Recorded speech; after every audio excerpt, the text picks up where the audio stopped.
December 12th, 1985. Puyallup, Washington. 36-year-old Mike Riemer and his 21-year-old girlfriend Diana Robertson take their 2-year-old daughter Crystal out for a day in the woods to get a Christmas tree. That afternoon, Crystal is found wandering alone outside a Kmart, but is unable to tell anyone where her parents are. 2 months later, Diana is found murdered outside Mike's truck on a remote logging road, but Mike himself has gone missing. Police begin to suspect that Mike killed Diana and was also responsible for the murders of another couple in the area months earlier. In 2011, a skull fragment belonging to Mike is found a mile away from where Diana was killed, but the circumstances of their deaths remain unknown. After that, the trail went cold.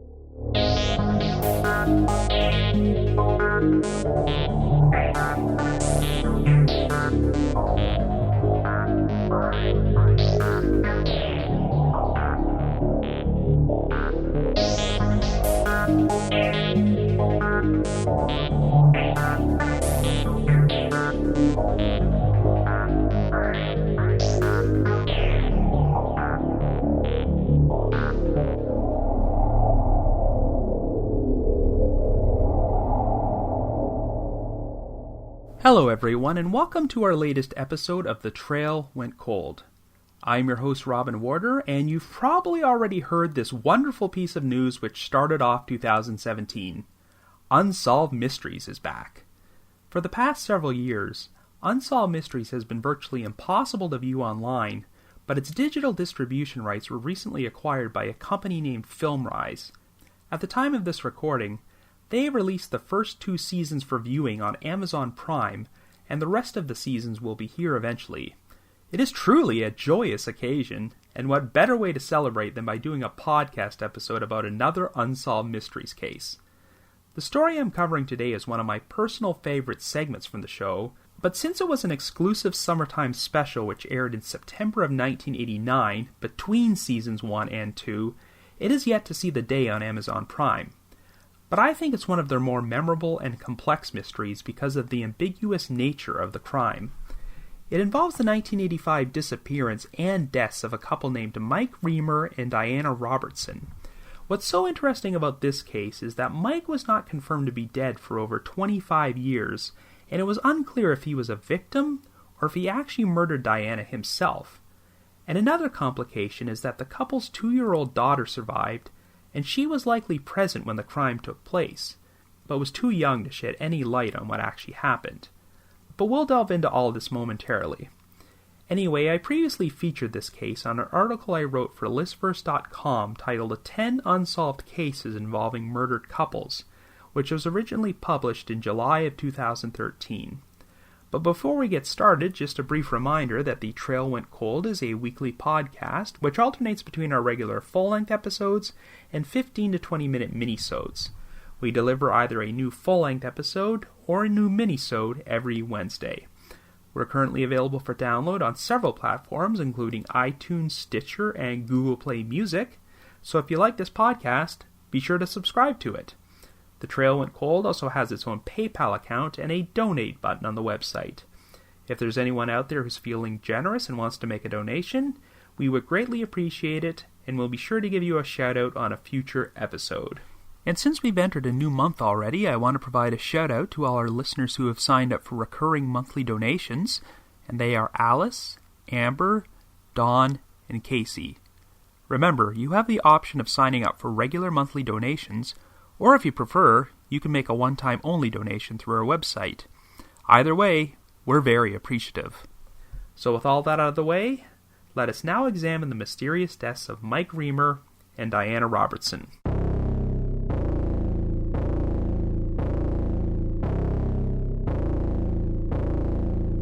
Our story begins in Washington State in 1985. Our central figures are 36-year-old Mike Riemer and his 21-year-old girlfriend Diana Robertson. The couple have been together nearly 4 years, and even though they are not married, they have a 2-year-old daughter named Crystal.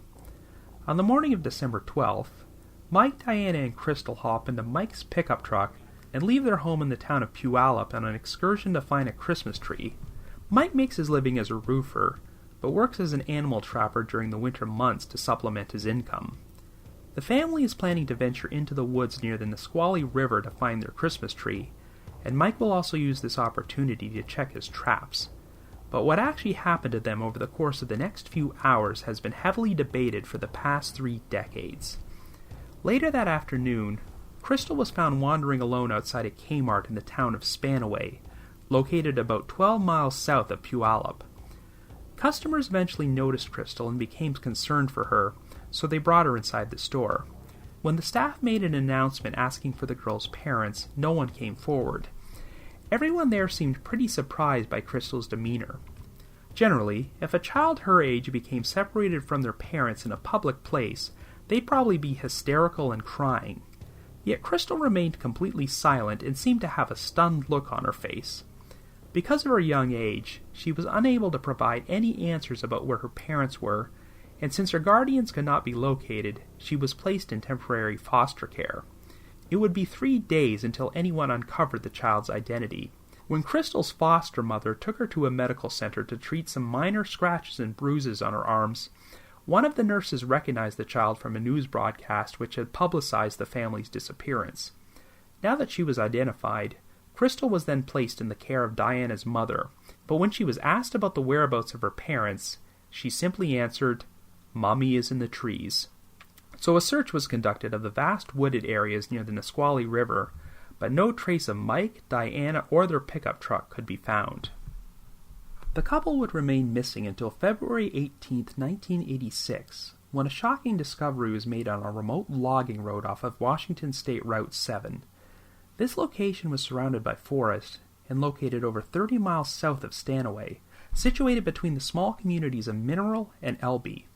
A man walking his dog came across Mike Riemer's pickup truck parked on the road, and lying on the ground outside it under several inches of snow was the body of Diana Robertson. She had been stabbed 17 times, and a tube sock was wrapped around her neck. There were blood stains inside the truck, but since 2 months of winter weather had passed, the evidence had become degraded, so forensic tests could not match the blood to a specific person. An envelope was found under the windshield with the words, "I love you, Diana," written on it. Diana's family believed it was Mike's handwriting, but an FBI analysis turned out to be inconclusive. Rifle shell casings were found on the ground near the truck, but it's unclear if they were related to the crime. The strangest part was that Mike himself was nowhere to be found, and a search of the surrounding woods turned up no trace of his body, though the search was greatly hampered by a heavy snowfall. So it was a pretty puzzling situation. The mother was murdered, the father was missing, and the child was found alive outside a department store 30 miles away. So was it possible that an unknown killer had murdered the couple, and then decided to spare Crystal by driving her to a public place and dropping her off? Well, actually, the police started exploring the possibility that Mike Riemer himself was the killer. You see, Mike wasn't exactly a good guy. Unfortunately, there was domestic abuse in this relationship, and Mike often beat Diana. According to Diana's mother, Diana once claimed that Mike had threatened to kill her, and bragged that he would get away with it. Just under 2 months before Diana's death, there was an incident where Mike broke into Diana's apartment, threw her down, and rubbed her face into the carpet. Mike was charged with domestic assault, and Diana decided to file a restraining order against him. However, Diana soon reconciled with Mike. It's possible this was because Diana was only 17 when they first got together, or maybe she was concerned that Mike would get custody of Crystal if they split up. Whatever her reasons, things did seem to be going okay for the couple right before this crime took place. Given Mike's history of violence and the fact that he was nowhere to be found, investigators did not find it implausible that he could have gone into a fit of rage and murdered Diana after they stopped on the logging road. The writing on the envelope in the truck, "I love you, Diana," could have been Mike's way of expressing remorse and apologizing for what he'd done. Unfortunately, if Mike did kill Diana, it would have taken place right in front of Crystal. Maybe Mike did not want to harm his own child, but he did not want to take Crystal with him if he had to flee. So he decided to drive away from the scene, drop Crystal off at the nearest public place to ensure she would be safe, and then went on the run as a wanted fugitive. Mike was an avid outdoorsman, so he could have gone off to live in the woods somewhere and stayed off the grid. Given their first-hand knowledge of Mike's abuse, Diana's family was pretty certain that he killed her. However, there were a few things about this whole scenario which didn't make much sense. Mike's truck was found at the murder scene, so if he committed the crime, he would have had to have driven 30 miles to the Kmart, dropped Crystal off, and then driven all the way back to the logging road to abandon the truck, which isn't the most logical thing to do if you're about to go on the run for murder. That logging road was between 2 to 3 miles from the main highway, so Mike would have had to walk a great distance, and as far as I know, there were no reports of motorists picking up any hitchhikers who matched his description. An alternate scenario is that Mike decided to stay away from populated areas and just took off into the woods, but the big issue there is that Mike's coat was left behind inside the truck, and given the freezing winter temperatures, he would not have survived long without it. And there turned out to be a major complication once police learned about another unsolved crime involving a murdered couple. On August 10th, 27-year-old Stephen Harkins and his 42-year-old girlfriend Ruth Cooper left their home in Tacoma for a weekend camping trip at Toole Lake in Pierce County. They never returned home, and 4 days later, hikers came across a remote campsite and discovered Stephen's body inside a sleeping bag. He had been shot in the head, probably while he was sleeping. The couple had also taken their dog on the trip with them, and was soon found shot to death several hundred yards away. Ruth was nowhere to be found, and it would not be until October 26 when her skull was discovered a mile and a half from the campsite. 2 days after that, the rest of Ruth's body was found about 50 feet away. I've seen differing accounts about Ruth's cause of death, but from what I gather, her body was too decomposed at this point to conclusively determine how she died. However, the most chilling detail about the crime was that, much like Diana Robertson, a tube sock was tied around Ruth's neck, and in both cases, the exact same type of knot was used. This strongly suggested that both crimes were committed by the same killer, but since investigators were leaning towards the idea that Mike Riemer killed Diana, did this mean he also murdered Stephen Harkins and Ruth Cooper? Well, the couple's campsite was located only 15 miles away from where Diana was killed, and it also happened to be an area where Mike was known to leave his animal traps, so he probably would have been familiar with it. So now, Mike was not only suspected of murdering his spouse, but it was possible that he was also a full-fledged serial killer. The police did believe there was enough circumstantial evidence to point to Mike, and were ready to issue a warrant for his arrest. But the problem was that they could not uncover any concrete evidence to prove that Mike was still alive. But there wasn't even any hard evidence to prove he was dead either. Even after the case garnered a lot of exposure on Unsolved Mysteries, there were no confirmed sightings of Mike, and the case would pretty much remain at a standstill for over 20 years.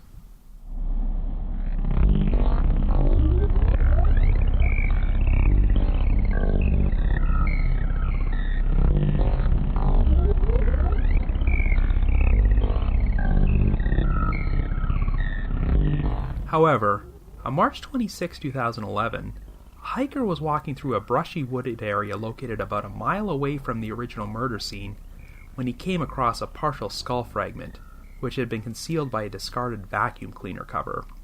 Police were notified and conducted a search of the surrounding area, where they soon came across a human mandible which likely belonged to the owner of the skull fragment. This allowed police to check dental records, and they would confirm that both the mandible and the skull fragment belonged to Mike Riemer. Even though the rest of his body has still never been found, this discovery officially confirmed that Mike was dead. So did this clear him from being Diana's killer? Well, not necessarily. Mike's exact cause of death could not be determined, though investigators have stated that the condition of the skull fragment has allowed them to rule out the possibility that he was killed by a gunshot to the head. But it wasn't inconceivable that Mike could have murdered Diana, driven Crystal to the Kmart, returned to the murder scene, and then wandered off into the woods to commit suicide. Apparently, Mike was known for always carrying a .22 caliber handgun with him whenever he checked his traps, but no gun or any other weapon was found, and the skull fragment didn't leave any indication that he could have shot himself in the head. Investigators did find what appeared to be a driver's license, but it was too weathered to determine who it actually belonged to. There are also indications that other evidence was found, but details about it have been withheld from the public. When this story hit the media, reporters tracked down Crystal, who was now in her late 20s, but she refused to provide any comment. And really, considering what she went through, who can blame her? We have no idea if Crystal has any memory of what happened to her parents. Given her young age at the time, she probably doesn't remember anything, but if she does, she's never spoken about it publicly. Anyway, the confirmation of Mike's death was a big development in this case, and seemed to lean away from the possibility that he murdered Diana or Stephen Harkins and Ruth Cooper. But unfortunately, we still have no idea who might have actually been responsible, and both these cases continue to remain unsolved. So I guess you could say, the trail went cold. Like I said earlier, this is one of my personal favorite unsolved mysteries cases because there are so many different scenarios for what could have happened. I'm always intrigued by cases where someone is murdered and their spouse goes missing, leaving it ambiguous about whether they committed the crime or if they were just another innocent victim. I previously covered a case like this on my episode about Edward Mapps, who became one of the FBI's 10 most wanted fugitives because he disappeared after the murder of his wife and child. To this day, Mapps has never been found, and no one is completely certain if he was actually the real killer or not. But this case is particularly complicated because we have a missing spouse who had a history of violence and seemed capable of committing murder, a young child who probably witnessed the crime and does not remember it, and another double murder which seems to be connected to this one. So how do the pieces of this puzzle fit together? I think the two crimes have too many similarities not to be connected. We have two couples who died in the woods, and in both cases, the woman had a tube sock tied around her neck, and the couple's remains were found a great distance apart from each other. This part is probably nothing more than a coincidence, but I also find it eerie that there was a 15-year age difference between both couples. Now, I wouldn't read anything into the fact that Mike's skull fragment and jawbone were not found in the woods until over 25 years later. His remains were probably in that forest the entire time. Remember, they didn't even start searching this particular area until 2 months after he went missing, and this was during the winter months. A lot could have happened during that time, as Mike's body might have fallen victim to the elements. Wild animals could have easily spread Mike's remains throughout the forest, which is why they've only found a skull fragment and his mandible, but not the rest of him. It's perfectly plausible these remains were missed when these woods were originally searched back in 1986. I can think of countless cases where someone goes missing in the wilderness and the original search party fails to find their remains, but then they suddenly turn up in that same area years later. The episode I previously did about the disappearance and death of Don Kemp is a prime example of this. So it's very likely that Mike died in the woods on the same day as Diana. It's just a matter of determining whether he committed suicide or was murdered by an unknown third party. Well, one thing I've always had a hard time believing is Mike being responsible for the murders of Stephen Harkins and Ruth Cooper. I know the guy was a domestic abuser, which is pretty bad, so there's good reason to think he was capable of killing Diana. But just because the guy beat his spouse does not necessarily mean he was a serial killer who murdered random strangers. Now, one reason they didn't find it implausible that Mike committed the Harkins-Cooper murders is because they were camping in an area where he was known to leave his traps. And since Mike always carried a gun with him when he checked his traps, maybe he crossed paths with the couple, something escalated, and he just snapped and killed both of them. But personally, I think the flaw in that logic is that Mike chose to do his trapping during the winter months because the roofing business was slow in the winter, and he needed the trapping to supplement his income. Stephen and Ruth, they were killed in August, and I'm just not sure if Mike would be out checking traps in that area during the summer. So I don't see what Mike's motive would be to follow two complete strangers into the woods to murder them. However, one possible theory is that Mike could have read about these murders in the news and used them as an inspiration when he killed Diana. He might have decided that if he wrapped a tube sock around Diana's neck, investigators would automatically assume that the same person who murdered Stephen and Ruth was responsible.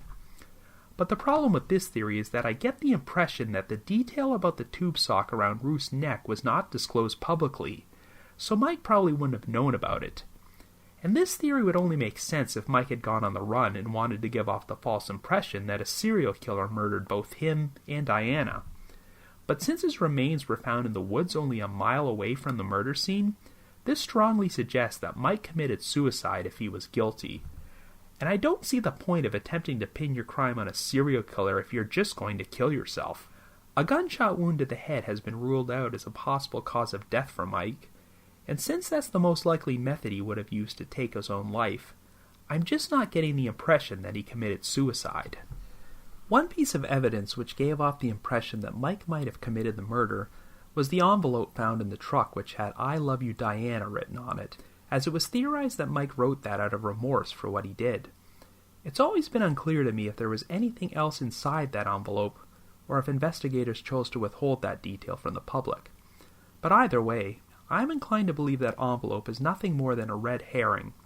Remember, this is only a few weeks removed from Mike being charged with domestic assault and having a restraining order filed against him by Diana. Yet they managed to reconcile, and Diana got back together with him. So I personally think that Mike wrote that message at another time and gave the envelope to Diana in an attempt to mend their relationship. For all we know, that envelope could have been sitting on the dashboard for days, even weeks. But since it happened to be displayed so prominently when Diana was found murdered next to the truck, it suddenly took on a whole new sinister meaning. Another reason people believe that Mike was the killer is the fact that Crystal was found at the Kmart 30 miles away. That is easily the most baffling detail about this entire case. If Mike snapped and killed Diana and came to the decision to commit suicide, he might have realized that he needed to get his daughter to a public place so that she'd be safe. This logging road was in the middle of nowhere, so if Crystal was stranded out there alone, then there's no way she would have survived. On the surface, it seems far more likely that a concerned father would drive 30 miles to drop off Crystal rather than some random killer. But I don't know about that. When you look at the circumstances, Mike really wouldn't have been doing his daughter any favors just ditching her like that. The girl had to stand around alone outside the Kmart for who knows how long before anyone helped her, and there was a risk that someone with sinister intentions could have picked the girl up and did her harm. Crystal was far too young to tell anyone who she was or what happened to her, and that is why she had to be placed in foster care for 3 days before anyone figured out who she was. If Mike was really that concerned about Crystal's welfare, then he could have either dropped her off with a family member or a friend, or at least gone to a payphone and called someone to let them know Crystal was at the Kmart. And one reason I don't believe that Crystal was dropped off by Mike is the fact that she was so silent and appeared to have a stunned look on her face. You know how kids are.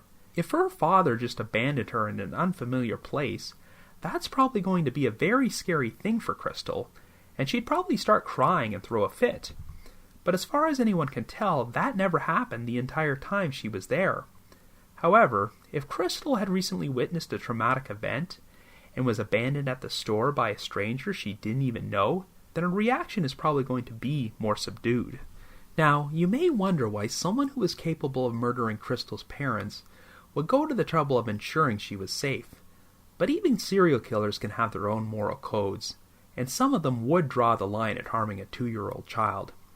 Just to use another Unsolved Mysteries case as an example, there's the story about the infamous tri-state murder spree where 2 teenagers from Gainesville, Texas, traveled through 3 different states and murdered 4 people over the course of 1 day. This was one of the most senseless crimes ever profiled on Unsolved Mysteries, and the 2 perpetrators were sadistic animals, yet they still drew the line at harming a child. The first murder involved breaking into a woman's trailer and brutally stabbing her to death, but they left her infant son unharmed.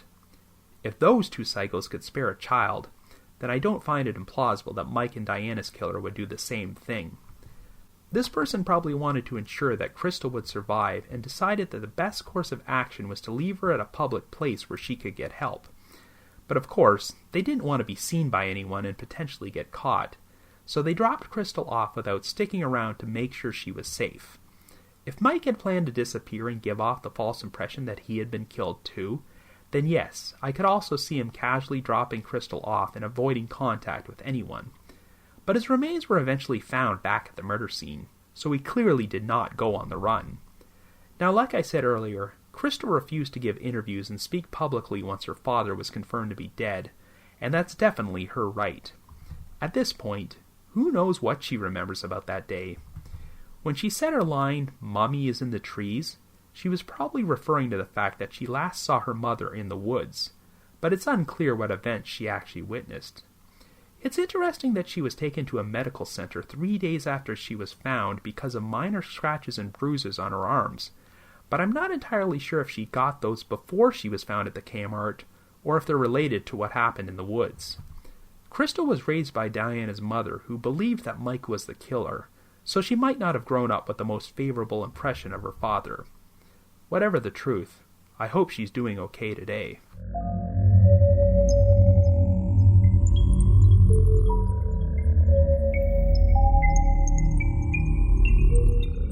So I think I pretty much established that I don't believe Mike killed Diana, and that it's far more likely they were both murdered by an unknown third party.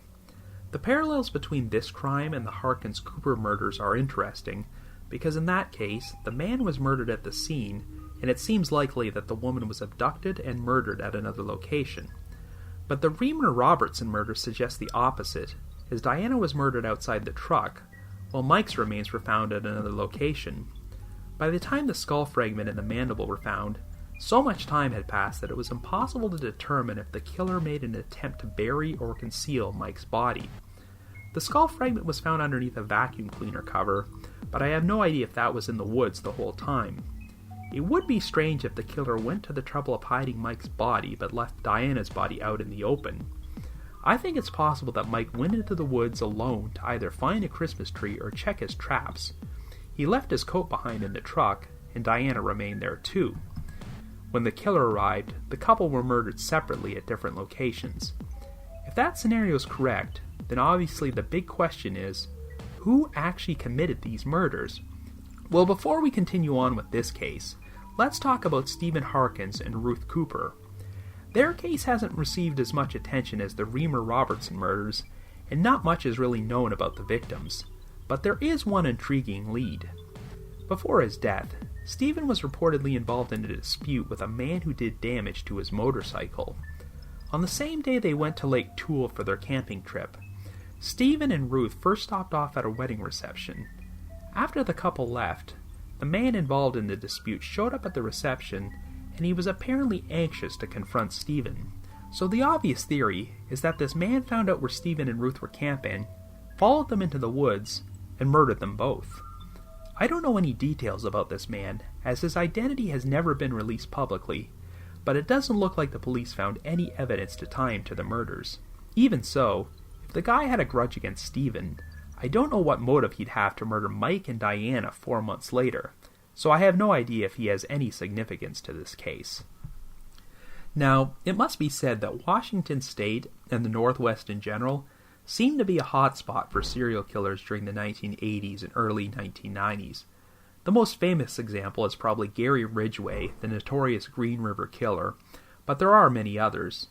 So let's see if any of them might be potential suspects in these crimes. In March of 1985, a couple named Edward Smith and Kimberly Diane Levine were murdered in Grant County, which is located over 3 hours away from the locations of the tube saw killings.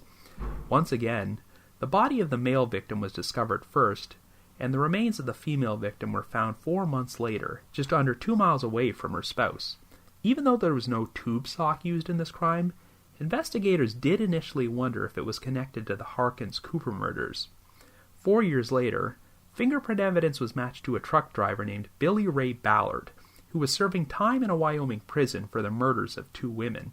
He subsequently pled guilty to the Smith-Levine murders and received a life sentence, but no evidence has ever connected him to the tube saw killings.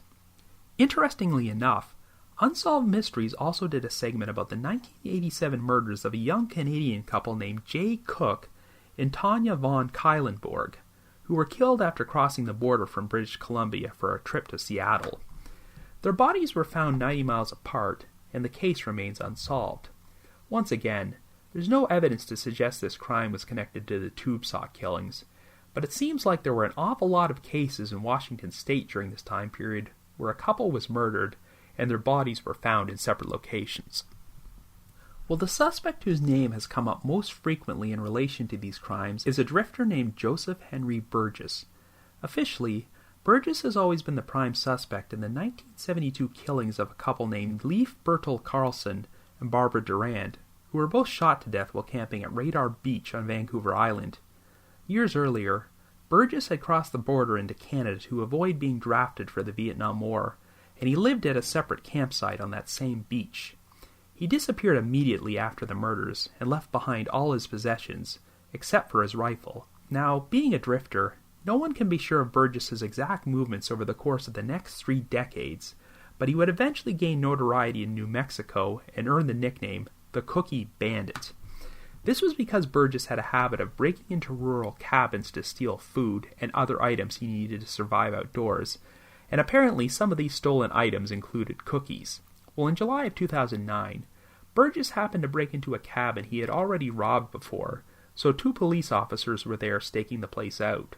They wound up getting into a struggle which ended with Burgess fatally shooting one of the officers before he was shot dead himself. Well, afterward, the authorities ran Burgess's fingerprints and discovered that it matched fingerprints found on evidence from the Radar Beach murders in 1972. Burgess has been considered a suspect in at least one other murder, but none have been conclusively tied to him. Now, like I said earlier, Burgess was a drifter and his whereabouts were unknown for decades, so who knows if he would have been in Washington state in 1985 when the tube sock killings took place.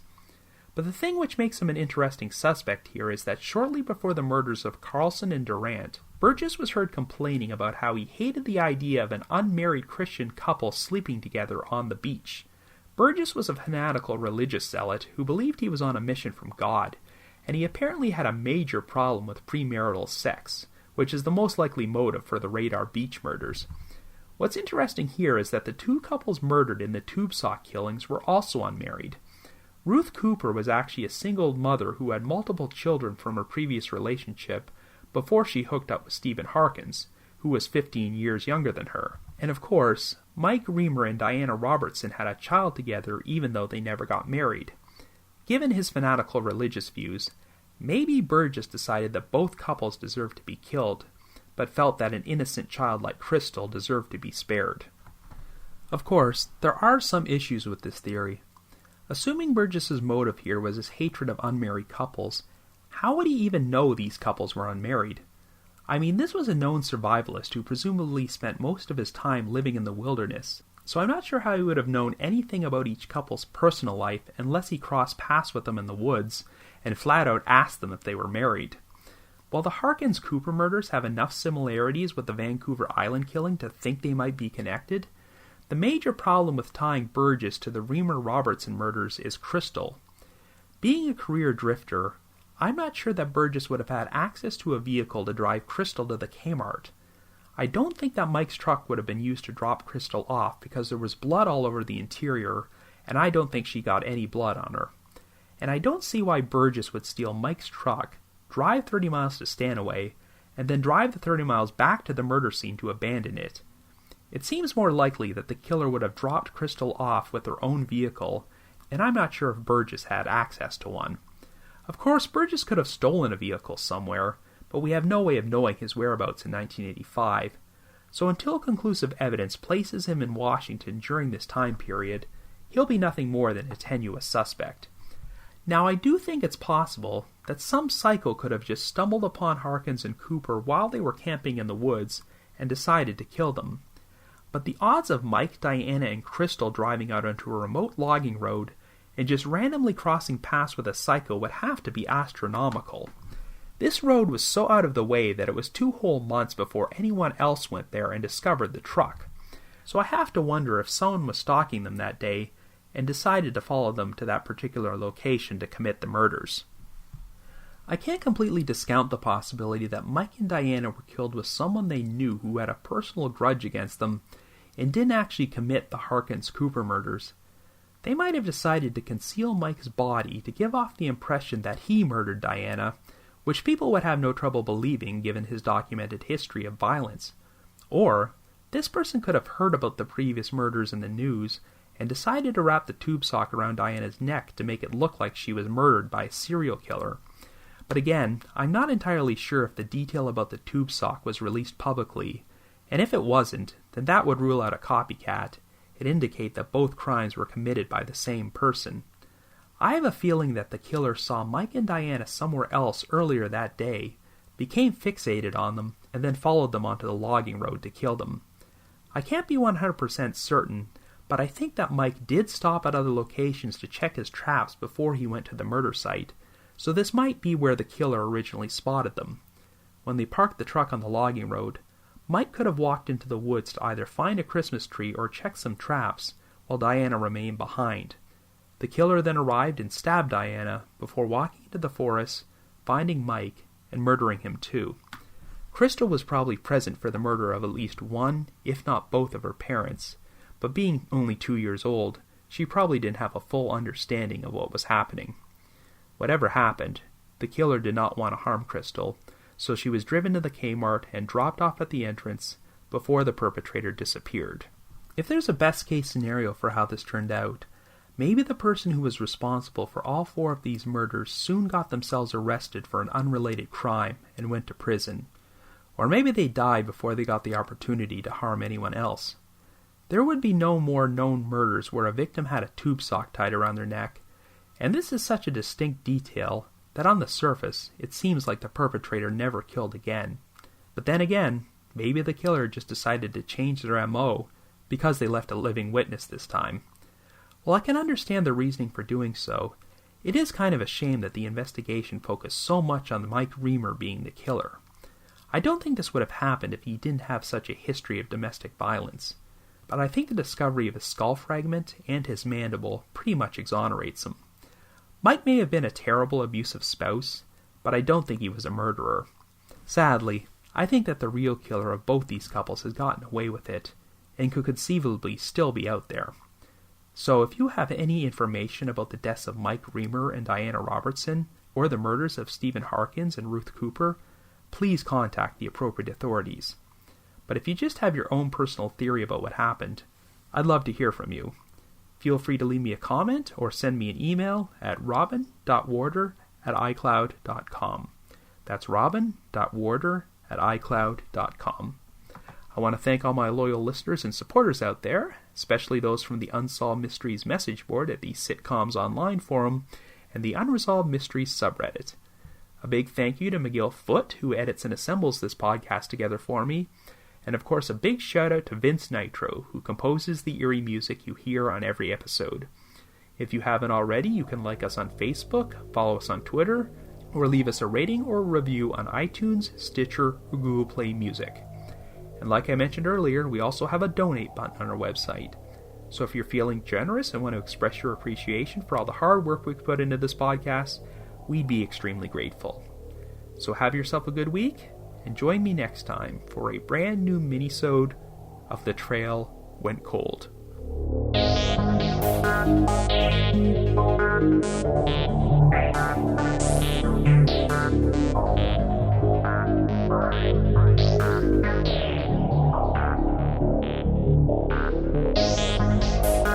Thank you.